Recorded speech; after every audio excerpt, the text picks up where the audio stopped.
미국의 긴축이 더 빨라질 거라는 우려감이 시장을 강타하고 있습니다. 우리 시장도 잔뜩 움츠려진 상황인데요. 돌파구는 없을까요? 이분과 함께 머리 맞대고 이야기 나눠보도록 하겠습니다. 하이투자증권 투자전략팀 박상현 전문위원 나오셨습니다.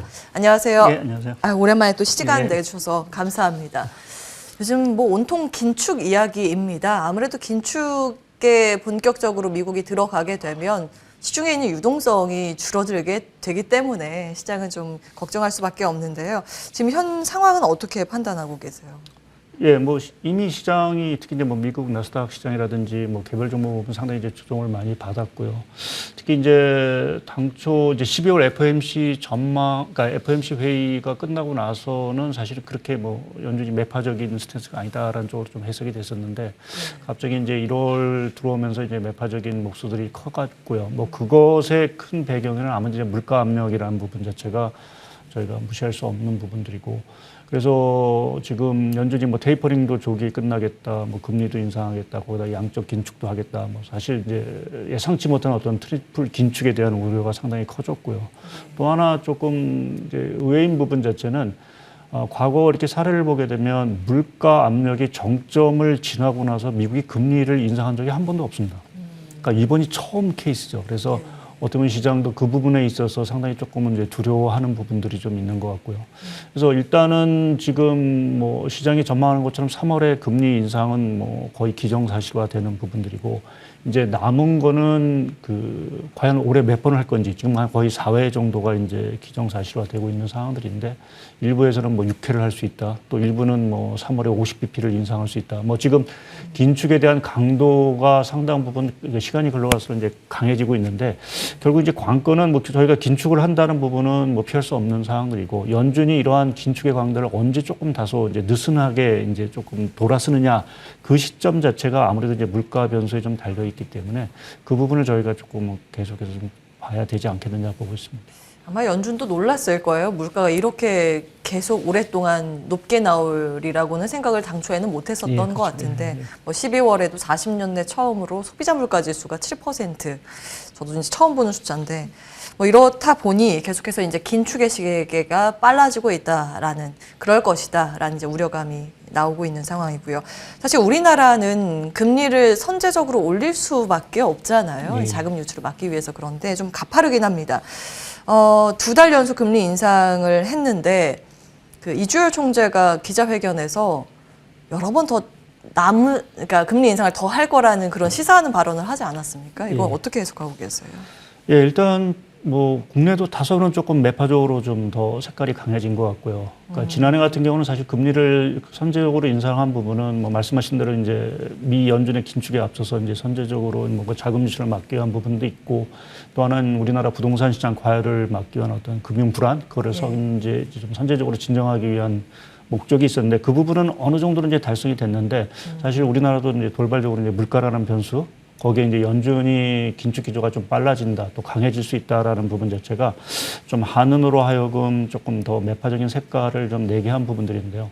근데 우리나라 지금 뭐 대통령 선거도 사실은 좀 있고 또 한은 총재 임기도 사실은 좀 이제 어떻게 될지 모르겠지만 좀 앞두고 있어서 뭐 이렇게 계속해서 금리를 올리기도 사실은 쉽지 않은 구조인 것 같습니다. 그래서 저희는 뭐 한 차례 정도 아직은 좀 더 추가적으로 인상할 수 있다라고 보고 있는데 이제 그 추가적으로 저희가 생각했던 것보다 더 금리가 인상이 된다라고 하면 아무래도 이제 물가라든지 연준의 긴축 기조 자체가 더 빨라졌을 경우 아마 한 차례 아닌 두 차례 정도까지도 사실은 열어놓을 수 있는 상황으로 봐야 될 것 같습니다.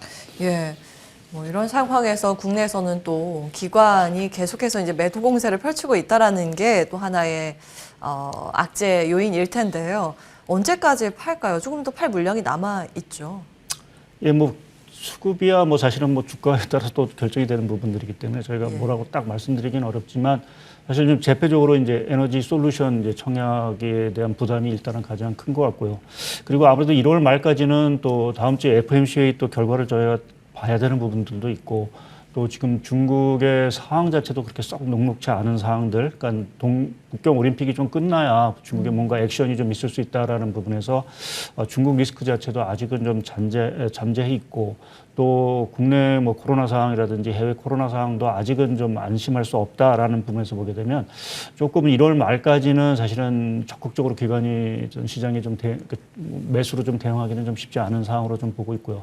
다만 말씀드린 대로 한 1월 말 뭐 코로나라든지 뭐 이러한 것들이 좀 진정이 되고 FOMC 회의를 저희가 좀 넘기고 나서는 조금 그래도 조금 분위기가 좀 전환될 수 있는 계기들이 좀 있지 않을까라는 쪽에 좀 생각을 좀 하고 있습니다. 예, 지금 뭐 IPO에 대한 부담이라든지 FOMC에 대한 우려감 이런 것들이 진정이 되는 시기를 그러면 한 2월 달, 3월 달 이렇게 보시는 것 같아요. 1월 말을 저점으로 이제 시장이 숨통이 트일 가능성에 대해서 좀 언급을 주셨단 말이에요. 그럼 어떤 전략이 유효할까요? 예, 일단은 지금 가장 그래도 뭐 지금 긴축에 있어서 이제 저희가 그 반대편에 있는 부분 자체는 결국 이제 경기가 결국 그거 때문에 좋아지느냐 나빠지느냐라는 부분일 텐데요. 예. 결국 지금 경기 쪽에서 이제 지난해 말부터 사실은 조금 다시 둔화가 된 부분이 아무래도 이제 오미크론발 이제 그 코로나19 확산세인 부분들이고 뭐 그러한 것들이 조금은 진정이 되고 뭔가 경기가 뭐 다시 활력을 찾는다. 그것이 이제 그렇게 됐을 때 저희가 이제 긴축이라는 리스크 자체를 사실은 조금 덜어낼 수 있는 부분들이 좀 있는 것 같습니다. 그래서 그렇게 보면 이제 다행스러운 건 최근에 뭐 남아공도 그렇고 지금 미국에서 코로나19가 가장 이제 극심했던 뉴욕주도 사실은 코로나가 조금 진정되는 기미인 것 같고요. 영국도 사실은 정점을 조금 지난 듯한 모습들을 좀 보이고 있어서 그렇게 보면 1월 말 2월 초 정도에서 오미크론발 코로나19 자체의 유행이 조금 한풀 꺾였다라고 하면 다시 저희가 이제 경제 재개와 관련된 어떤 그러한 테마가 다시 조금 부상할 수 있는 부분들도 있고요.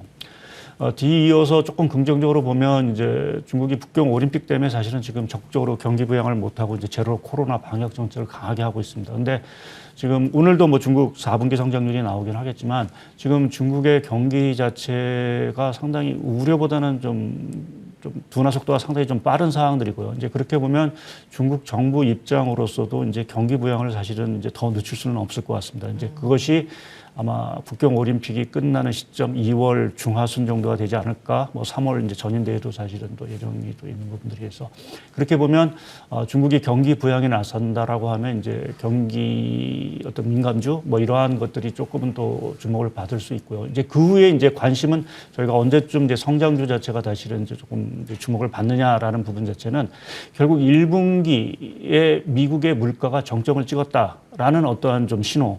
이제 그런 것들이 나오면 아무래도 연준의 스탠스에서도 조금 뭐가 변화가 될 수 있는 부분들을 저희가 감시할 수 있는 부분들이 있기 때문에 결국 1분기의 어떠한 그 물가의 흐름, 그게 뭐 국내뿐만 아니라 뭐 미국 전 세계적으로 가장 이제 중요한 부분일 텐데요. 결국 1분기 물가 둔화가 확인된다라고 하면 어떤 긴축에 대한 어떤 리스크 이러한 것들 자체가 다소 좀 완화가 될 수 있고 그렇게 보면 성장주 쪽에서의 조금 반등 모멘텀이 좀 가시화되지 않을까 좀 보고 있습니다.